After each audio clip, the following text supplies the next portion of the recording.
Yalçı kon apardı gedədə içində.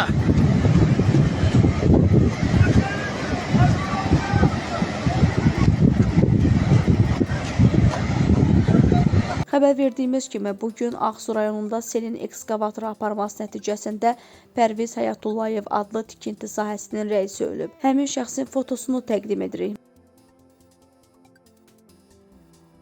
Məlumata görə Pərviz Həyatullayevin 4 övladı var. Qeyd edək ki, rayonun Kalva kəndində baş verən hadisədə daha 3 nəfər xəsarət alıb. Ölən və yaralananlar Muğanlı İsmayıllı Qəbələ yolu layihəsində iştirak edən Padratçı şirkətinin işçiləri olub.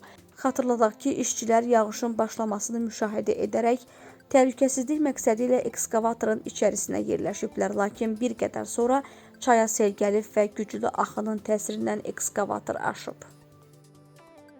Tovuzda sel ciddi fəsadlar törədib. Güclü yağışdan sonra rayonun Əsrik kəndinə sel gəlib. Nəticədə kənd sakininə məxsus evin hasarı uçub və ev sahibinə məxsus VAZ 2107 markalı minik avtomobili hasarın altında qalıb. Bundan başqa sel suları kəndin yoluna ciddi ziyan vurub və nəticədə yol keçilməz hala düşüb.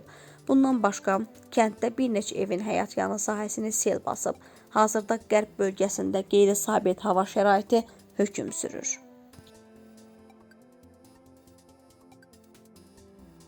Abşeron rayonu Masazır qəsəbəsi Qurtuluş 93 yaşayış kompleksində sahibsiz itlərin hücumuna məruz qalan 41 yaşlı qadın ölüb. 4 ay əvvəl qəsəbə ərazisində itlər 41 yaşlı İnci İskəndərovaya hücum edib. Xəsarət alan qadın bir müddət sonra dünyasını dəyişib. Sakinlər ərazidə sahibsiz itlərin sayının çox olmasından və tez-tez onların hücumuna məruz qalmalarından şikayət ediblər.